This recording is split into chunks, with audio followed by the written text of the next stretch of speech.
18살도 안 된 이 아이들은 거리를 헤매고 있지만 3명 모두 16살 미만이어서 받아주는 사람 없이 어딜 가나. 뼛속까지 시원해지는 바람이 그의 연약한 몸을 가차없이 두들겨 팼습니다. 아이들은 집으로 돌아가는 길에 기차역에서 하나 둘씩 바라보며 엄청난 공허함을 느꼈습니다. 희너는 잠시 지하철역 구석에 앉아 동생을 안을 수밖에 없었다. 점점 추워지는 날씨가 계속되기 전에 빨리 쉴 곳을 찾아야 했습니다. 허다커는 자신이 대학생이라고 거짓말을 한 경찰에 즉각 조사를 받았다. 갑자기 경찰이 무언가를 받고 그의 소지품을 확인하고 싶었습니다. 허다커는 패닉에 빠져 도망쳤지만 안타깝게도 잡히고 말았다. 그녀의 동반자가 그녀의 마법을 사용하여 하늘이 번개를 보내도록 기도하도록 강요합니다. 큰 폭발로 경찰의 주의가 산만해져 세 사람은 계속해서 도주할 수 있었습니다. 이번에는 호텔을 찾아 안도의 한숨을 쉬었다. 허다커는 목욕을 한 번도 해보지 않은 것처럼 욕조에 몸을 담갔다. 뿐만 아니라 세 사람이 허기를 채워줄 맛있는 요리도 셀 수 없이 많다. 희너는 허다커를 조금 부끄럽게 만드는 매우 아름다운 수영복으로 나왔습니다. 그날 밤 모두가 매우 행복하게 노래하고 춤을 추었습니다. 자려고 할 때 혹하다는 작은 반지를 꺼내 희너에게 건넸다. 그것을 본 희너는 셔츠를 벗었다.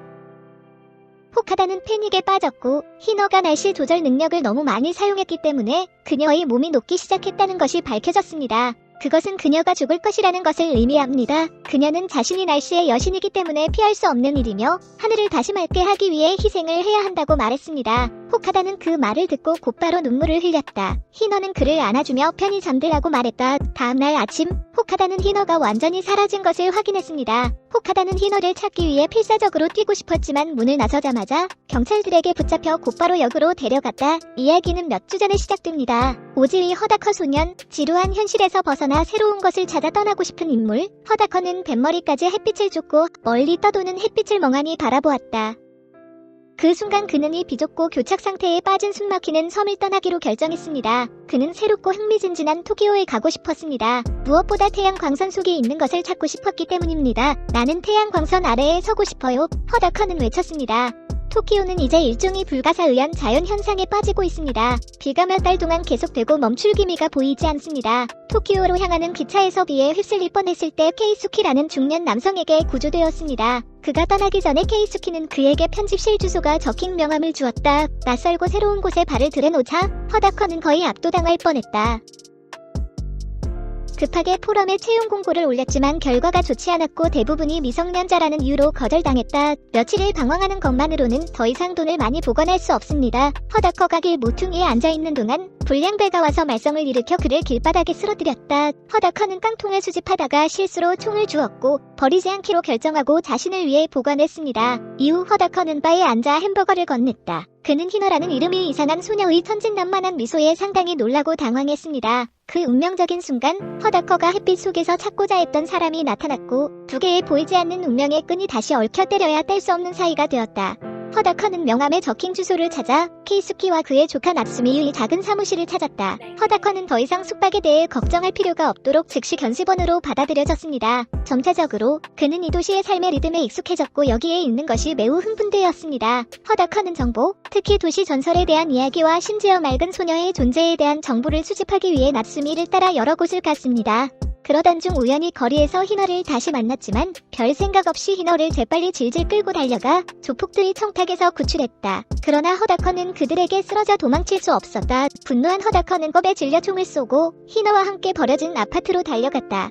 허다커는 희너가 오래된 가게에서 일을 그만둬야 한다는 사실을 알았을 때 매우 죄책감을 느꼈고 이제 그녀의 남동생 나기를 돌보기 위해 돈이 절실히 필요합니다. 희너와 허다커는 옥상으로 올라갔고 갑자기 잿빛 하늘이 밝아졌고 따스한 햇살이 두 사람이 유쾌하고 빛나는 얼굴을 비췄다. 희너는 정말 맑은 소녀. 그녀의 소원에 의지하면 하늘이 밝을 것입니다. 허다커는 희너의 특별한 능력을 크게 존경하고 즐겼습니다. 희너는 허다커를 집으로 데려가 동생 나기에게 소개한다. 동시에 그녀를 돕기 위해 두 사람은 언샤인이라는 서비스를 만들어 포럼에 게시했습니다. 세 사람은 첫 요청을 받고 굉장히 긴장하고 설렜다. 허다커와 나기의 영적인 격려 아래 희너는 이 맑은 부름에 정말 온 마음을 다했고 결과는 예상하지 못한 성공이었습니다. 세 사람은 월급을 받자 기뻐하며 뛰어올랐고 태양을 직업으로 삼는 것을 고려하기 시작했습니다. 세 사람의 서비스가 점점 알려지면서 희너의 작업 빈도도 촘촘해졌다. 희너는 더 이상 돈과 지출 문제에 대해 너무 걱정할 필요가 없었지만 그녀는 또한 그녀의 몸에 이상한 변화를 감지하기 시작했습니다.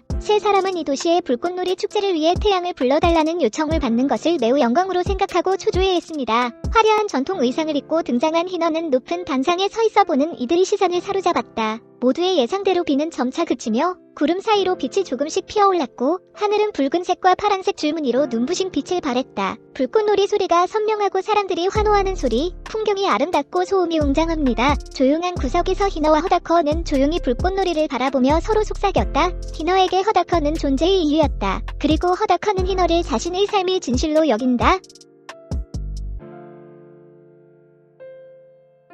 두 사람의 사랑은 서로에게 서서히 타오르며 뜨겁게 타올랐다. 이날 이후 세 사람은 과거 과로로 인해 잠시 예배를 쉬기로 했다. 희너가 마지막으로 태양을 부른 것은 할머니의 작은 집에서 그녀가 많은 흥미롭고 새로운 것을 털어놓았던 때였습니다. 그날 허다커는 가족들이 실종 신고를 해서 경찰에 발견됐다. 케이수키는 그가 회사와 곧 있을 양육권 재판에 영향을 끼치는 것을 원하지 않았기 때문에 허다커에게 많은 돈을 지불하는 것을 잊지 말고 집에 가라고 충고했다. 희너도 동생이 쉼터에 갈까봐 더 이상 집에 있지 않기로 하고 세 젊은이는 함께 떠났다. 도중에 허다커는 경찰에 체포되지만 분노한 희너에 의해 구출되고 하늘에서 번개를 불러 큰 불을 지르고 세 명은 혼돈을 틈타 도망치고 호텔을 빌린다. 임시체류. 그날 밤 희너와 허다커는 많은 이야기를 나눴다. 허다커는 희너의 생일 선물로 신중하게 고른 반지를 꺼내려고 용기를 냈지만 희너의 표정은 매우 이상했다. 허다커, 이 기운은 하늘이 사라지길 바라니? 희너가 말했다. 허다커는 희너가 셔츠의 어깨를 끌어내리는 것을 보고 놀랐습니다. 그녀의 몸은 완전히 투명해져서 순식간에 사라질 뻔했습니다. 희너가 임무를 완수하고 원래 있어야 했던 곳으로 돌아갈 시간입니다. 허다커는 아파서 소리쳤지만 어쩔 수 없었고 그날 밤 희너는 떠났다. 경찰은 호텔을 습격해 나기를 데려가 허다커를 체포했다. 하늘이 노랗게 물들기 시작했지만 허다커의 마음은 정말 요동치고 있었고 지금보다 비를 좋아한 적이 없었습니다. 허다커는 이를 받아들이지 않고 고군분투하며 희너를 구하기 위해 토리문을 찾아 경찰서에서 달아났다. 납수미의 도움으로 버려진 아파트로 달려갈 수 있었지만 케이수키는 그것이 신화일 뿐이라며 막았다. 허다커는 경찰에게 궁지에 몰렸다. 그냥 다시 보고 싶다. 허다커는 경찰을 향해 총을 겨누었다. 허다커는 도망쳤지만 경찰에 의해 바닥에 갇혔고 케이수키는 더 이상 참을 수 없었고 허다커가 떠나도록 도왔습니다. 허다커는 성문을 뛰어넘어 순식간에 하늘의 세계로 떨어졌다. 풍경은 황홀했지만 허다커는 개의치 않고 희너에게 소리를 지르며 희너에게 손을 내밀었다. 그 어떤 푸른 하늘보다 내가 필요해. 두 사람은 손을 꼭 잡고 하늘을 휘둘러 땅에 떨어졌다. 희너가 돌아왔다. 태양이 빛나고 있었다. 갑자기 많은 비가 내렸다. 3년 후 토키오는 홍수로 범람하고 허다커도 졸업하고 한때 잃어버린 빛을 찾아 다시 토키오로 돌아왔다. 낯익은 거리, 쏟아지는 비 아래 허다커가 희너를 만나 무슨 말을 해야 할지 몰라 어리둥절했을 때 허다커가 바로 그의 앞에 서 있었다. 두 사람은 서로를 깊이 끌어안고 사랑과 삶의 연결이 매우 강하게 치유됩니다.